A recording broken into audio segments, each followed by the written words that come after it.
ஓம் வீரத்வஜாய வித்மஹே விக்னஹஸ்தாய தீமஹி தன்னோ பௌம பிரசோதயாத். சிவஸ்ரீ ஜோதிடம் வியூவர்ஸ் எல்லாருக்கும் வணக்கம். இந்த வீடியோல ஜூன் மாத பலன்களை பார்க்கலாம். இந்த மாதத்தின் கிரக நிலைகள்னு பார்க்கும்போது மேஷத்தில் செவ்வாய் பகவான், மிதுனத்தில் புதன் பகவான், சூரிய பகவான், கடகத்தில் சுக்கிர பகவான், குரு பகவான், சிம்மத்தில் கேது பகவான், கும்பத்தில் ராகு பகவான், மீனத்தில் சனி பகவான்.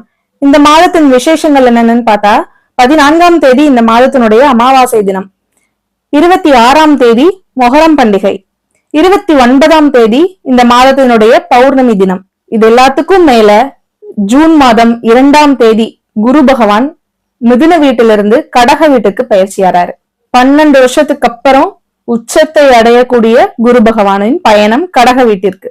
எல்லாருமே ஆவலா எதிர்பார்த்துட்டு இருந்த குரு பயிற்சி எப்ப நமக்கு சித்திரை மாசம் பிறக்கும், வைகாசி மாதம் பிறக்கும், வைகாசி பிறந்த குரு பகவான் பயிற்சி ஆயிடுவாரு, குரு பயிற்சி ஆனா எல்லாருக்கும் நன்மையே தருவாரு அப்படின்னு நிறைய பேர் காத்துட்டு இருந்தோம். நம்ம எல்லாம் வெயிட் பண்ணிட்டு இருந்த அந்த குரு பயிற்சி இந்த ஜூன் 2ஆம் தேதி. நவ கிரகங்கள்ல முழுமையான சுபர்னு பார்த்தா அது குரு பகவான் மட்டும்தான். ஜூன் மாதம் 2ஆம் தேதி குரு பகவானின் ஆலயங்களும் நவ கிரகத்திற்கான ஸ்தலங்களும் எப்படி மக்கள் வெள்ளத்தில் நிரம்பு வழிய போகுதுன்னு நம்ம பார்க்கதான் போறோம். கோயில்கள் அத்தனையும் ஸ்தம்பிக்க போகுது. குரு பகவானின் பயிற்சிக்காக மக்கள் அனைவரும் குரு ஸ்தலங்களுக்கு போய் வழிபட்டுட்டு வர போறாங்க. அதுல முதன்மையான குரு ஸ்தலம்னு பார்த்தா திருச்செந்தூர் முருகன் தான். இந்த மாதம் திருச்செந்தூர் முருகனுக்கு கொண்டாட்டமான கோலாகலமான மாதம்னு சொல்லலாம். 12 ராசிகளுக்குமான குரு பயிற்சி பலன்கள் தனியாவே நம்ம யூடியூப் சேனல்ல வீடியோஸ் இருக்கு, பார்க்காதவங்க பாருங்க. குரு பகவான் என்னென்ன பலன்களை தருவாரு, ஒரு ராசிக்கும் என்ன மாதிரியான பலன்கள் தருவாருன்னு அடுத்தடுத்த மாத வீடியோலையும் நம்ம கண்டினியூஸா பார்க்கலாம். நம்ம சேனல்ல நான் பேச ஆரம்பிச்சதுல இருந்து நிறைய பேர் உங்களோட ஆதரவை கொடுத்துட்டு இருக்கீங்க. கால் பண்ணி விஷ் பண்றீங்க, மெசேஜ் பண்ணி விஷ் பண்றீங்க. உங்களுடைய ஆதரவுக்கு ரொம்ப ரொம்ப நன்றி. ஜென்ரலா ஆன்மீகம் ரீதியா சின்ன சின்ன டவுட்ஸ் இருந்தா தாராளமா கமெண்ட் செக்ஷன்ல கேளுங்க. உங்களுடைய ஜாதகம் பார்க்கணும், உங்களுடைய ஹாரோஸ்கோப் செக் பண்ணிக்கணும் அப்படின்னா கீழே இருக்க என்னோட மொபைல் நம்பருக்கு கான்டாக்ட் பண்ணுங்க, வாட்ஸ்அப் பண்ணுங்க, பார்க்கலாம். இனி 12 ராசிகளுக்குமான ஜூன் மாத பலன்களை பார்க்கலாம். அதுக்கு முன்னாடி நீங்க இப்பதான் நம்ம சேனலை ஃபர்ஸ்ட் டைம் பாக்குறதா இருந்தா நம்ம சேனலை சப்ஸ்கிரைப் பண்ணிக்கோங்க. இந்த வீடியோவை லைக் பண்ணுங்க. உங்க ஃப்ரெண்ட்ஸ் அண்ட் ஃபேமிலி சர்க்கிளுக்கு இந்த வீடியோவை ஷேர் பண்ணுங்க. போராட்டங்கள் நிறைந்த வாழ்க்கையை சந்தித்துக் கொண்டிருக்கும் மேஷராசிக்காரர்கள் உடல் ரீதியாவும் மன ரீதியாவும் நிறைய கஷ்டப்பட்டாச்சு. இனி உங்களுக்கான பாதை தெளிவான பாதையா இருக்க போகுது. உங்களுடைய ராசிநாதன் செவ்வாய் பகவான் மேஷ ராசியிலே ஆட்சியா இருக்காரு. மே மாதமும் உங்களுடைய சொந்த வீட்டில் செவ்வாய் பகவான் ஆட்சியாவே இருந்தாரு.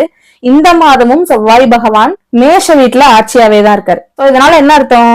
எவ்வளவு கஷ்டம் வந்தாலும், எவ்வளவு துன்பங்கள் வந்தாலும் கடைசி வரை நின்னு ஜெயிச்சுட்டு இருக்கீங்க. உங்களை யாராலையும் ஆட்டவும் முடியல, அசைக்கவும் முடியல. உங்களோட தன்னம்பிக்கை மட்டும்தான் உங்களை காப்பாத்திட்டு இருக்கு. புதுசா நிறைய மாற்றத்தை சந்திச்சுட்டு இருக்கீங்க. உங்களுக்கு ஒரு தலைமை பொறுப்பு கிடைச்சிட்டு இருக்கு. நிறைய பேர் வீடு சேஞ்ச் பண்ணிட்டு இருக்கீங்க, வீடு ஷிஃப்ட் ஆயிட்டு இருக்கீங்க, இல்ல பதவி மாற்றம் கிடைச்சிட்டு இருக்கு, வேற வேலை தேடி போயிட்டு இருக்கீங்க, திருமணம் நிச்சயிக்கப்படுது, திருமணம் நடந்துட்டு இருக்கு. ஜூன் மாதம் நிறைய திருமணங்கள் எந்த ராசிக்கு நடக்கும்னா மேஷராசிக்கு தான். ஏன்னா உங்களுடைய 7ஆம் இடத்தை இவ்வளவு நாள் குரு பார்த்துட்டு இருந்தாரு. செவ்வாய் பகவானும் பார்த்தாரு, மங்களகாரகனும் பார்த்தாரு. 2 பேரும் சேர்ந்து 7ஆம் இடத்தை பார்த்தனால திருமணத்தை நடத்துறதுக்கு அத்தனை ஏற்பாடுகளும் செஞ்சு கொடுத்தாங்க.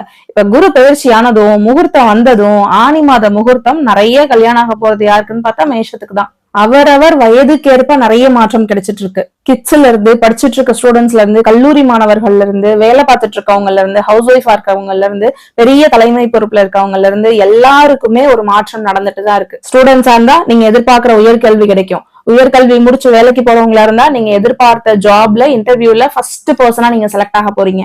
வெளிநாடு போகணும்னு ட்ரை பண்ணிட்டு இருந்தவங்க எல்லாம் வெளிநாடு போறீங்க. அதுக்கான காலம் வந்தாச்சு. ரொம்ப நாளா வெயிட் பண்ணிட்டு இருந்தேன், விசாக்காக வெயிட் பண்ணிட்டு இருந்தேன், அப்ரூவலுக்காக வெயிட் பண்ணிட்டு இருந்தேன்னு சொன்னவங்க எல்லாம் இந்த டைம்ல கன்ஃபார்மா வெளிநாடு போறதுக்கான வாய்ப்பு அமோகமா இருக்கு. அம்மா உங்களுக்கு ஹெல்ப் பண்றதும், நீங்க அம்மாக்கு ஹெல்ப் பண்றதும், உங்களுக்குள்ள இருக்க உறவு இன்னும் கொஞ்சம் பலப்படுறதுக்கும், நீங்க எங்கெல்லாம் போய் சம்பந்தப்பட்டு இருந்தீங்களோ அங்கெல்லாம் ஒரு சின்ன தடை இருந்துட்டு இருந்தது. ஆனா இனிமே அதெல்லாம் இருக்காது, நிவர்த்தியாக போகுது. அத்தனை மேஷராசிக்காரர்களுக்கும் இந்த மாதம் திடீர் பண வரவு உண்டு. ஏன்னா உங்க ராசிநாதன் 8ஆம் இடத்தையும் பாக்குறாரு. 8ஆம் இடம்னா திடீர் அதிர்ஷ்டம். குரு பகவானும் 8ஆம் இடத்தை பாக்குறாரு. அதாவது 12க்குடைய அதிபதி, விரயஸ்தானத்து அதிபதி உச்சமாகி 8ஆம் இடத்தை பாக்குறாரு. அப்ப 12 8 கனெக்ஷன். அப்ப திடீர் ராஜயோகம். நீங்க எதிர்பாராத ஒரு வருமானம், எதிர்பாராத தன வரவு, எதிர்பாராத அதிர்ஷ்டம், எதிர்பாராத ப்ரமோஷன் கன்ஃபார்ம் இந்த மாதம் உங்களுக்கு உண்டு. 3ஆம் இடத்துல 3க்குடைய அதிபதி ஆட்சியா இருக்காரு. அதே 3ஆம் இடத்துல சூரிய பகவானும் இருக்காரு. சூரிய பகவான் யாரு? உங்களுடைய 5ஆம் இடத்து அதிபதி. ஒரு விதத்துல உங்களுடைய குல தெய்வம்னு சொல்லலாம். அப்படிப்பட்ட சூரிய பகவான் 3ஆம் இடத்துல இருக்கிறது நல்லதே. ஏன்னா உபஜயஸ்தானம். அப்ப 3ஆம் இடத்துல 3 குடைவன் ஆட்சியா இருக்கதும், சூரிய பகவான் அதே 3ஆம் இடத்துல இருக்கதும், நீங்க தொட்டதெல்லாம் இந்த நேரத்துல சக்சஸ் ஆகும்போது தொட்டதெல்லாம் துலங்கும். முயற்சிகள் அத்தனையும் கை கூட போகுது. உங்களுடைய இளைய சகோதரத்தினுடைய சப்போர்ட். 3ஆம் இடம்னா கைங்க, புதன்னா படிப்பு. சூரிய பகவானே அங்க வந்து இருக்கும் போது, அரசாங்க கிரகமே அங்க வந்து இருக்கும் போது, எத்தனை பேர் ஸ்டூடெண்ட்ஸ் கவர்மெண்ட் எக்ஸாம்க்கு ப்ரிப்பேர் பண்ணிட்டு இருக்கீங்களோ, இது ஒரு 100% இல்ல 200% ஆப்டான டைம். அத்தனை பேருக்கும் உங்களுக்கு கவர்மெண்ட் ஜாப் கிடைக்க போகுது. ஏன்னா 3ஆம் இடத்துல அமர்ந்த புதன் பகவானும் சூரிய பகவானும் 9ஆம் இடத்தை பாக்கிய ஸ்தானத்தை பாக்குறாங்க.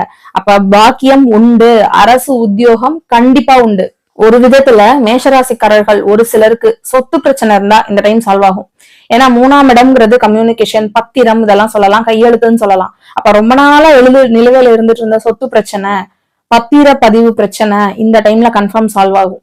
4ஆம் இடத்துல சுக்கிர பகவானும் குரு பகவானும். ஜென்ரலா 4ஆம் இடம் கேந்திர ஸ்தானம், சுபர்களுக்கு ஏற்ற ஸ்தானம் இல்ல. ஆனா குரு பகவானுக்கு உச்ச வீடு. 12 வருஷத்துக்கு அப்புறம் ஒரு தடவை தான் குரு பகவான் உச்சமாவாரு. குரு பகவான் உச்சமாறது எல்லாருக்கும் நன்மை, எல்லா விதத்திலும் நன்மை. அப்ப உங்களுக்கும் நன்மைதான். ஏன்னா 9 குடைய அதிபதி குரு பகவான் உச்சமானது உங்களுக்கு நன்மை. குரு எங்கெல்லாம் பாக்குறாரோ அங்கெல்லாம் உங்களுக்கு நன்மை. இல்ல ரொம்ப நாளா ஏதாவது இன்வெஸ்ட்மெண்ட் ஸ்டார்ட் பண்ணணும், இன்வெஸ்ட்மெண்ட் பண்ணி வைக்கணும்னு நினைச்சிட்டு இருக்கவங்க இந்த டைம்ல இன்வெஸ்ட்மெண்ட்ல ஈடுபடலாம். 2 சுப கிரகங்கள், 2 ராஜ கிரகங்கள் 4ஆம் இடத்துல. சுக்கிர பகவான் யாரு? உங்க 2க்கும் 7க்கும் அதிபதி. முழுக்க முழுக்க குடும்பம்னு சொல்றது சுகஸ்தானத்துல போய் அமர்ந்திருக்கு.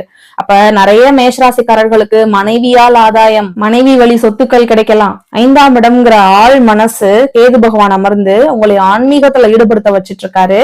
அதே மாதிரி 11ஆம் இடத்துல இருக்க ராகு பகவான் உங்களை எந்த விதத்திலையும் தோற்கடிக்க விடல. நீங்க ஜெயிச்சுட்டுதான் இருக்கீங்க. கஷ்டப்பட்டாலும் ஜெயிச்சுக்கிட்டேதான் இருக்கீங்க. ஒரு தடவையும் ஜெயிச்சுட்டு தான் இருக்கீங்க. 12ஆம் இடத்துல இருக்க சனி பகவான், 12 குடைய அதிபதி குரு பகவானே 12ஆம் இடத்த பாக்குறாரு. 10, 11க்கு அதிபதியான சனி பகவானையும் பாக்குறாரு. அப்போ உங்களுக்கு லாபம் உண்டு, பயணங்கள் வெற்றி, வெளிநாடு போகலாம். முதல்ல நல்ல தூக்கம் கிடைக்க போகுது. விரய செலவு எவ்வளவோ பண்ணியாச்சு, அந்த விரயங்கள்லாம் குறைய போகுது, சுப செலவா மாறப்போகுது. ஏன்னா முழு சுபரான குரு பகவான் சனி பகவான் மேல பார்வை படுறதுனால முழுக்க முழுக்க சுப செலவா மாறப்போகுது. எப்போதும் சொல்ற மாதிரி மேஷராசிக்காரர்கள் ஞாபகம் வச்சுக்கிற ஒரே விஷயம், 12ஆம் இடத்துல சனி பகவான் இருந்து குரு பகவானுடைய பார்வை கிடைக்கும் போது சிம்பிளிசிட்டிங்கிறதுக்கு எடுத்துக்காட்டா விளங்குறவர் சனி பகவான். சிம்பிளா இருங்க, எளிமையா இருங்க. உங்க உடலை வருத்தி உங்களுடைய வேலையை நீங்களே பாருங்க. லக்ஸரியா இருக்கணும்னு நினைக்காதீங்க. வேற எதுவுமே வேணாம். அந்த பரிகாரம் இந்த பரிகாரம் எதுவுமே தேவையில்லை.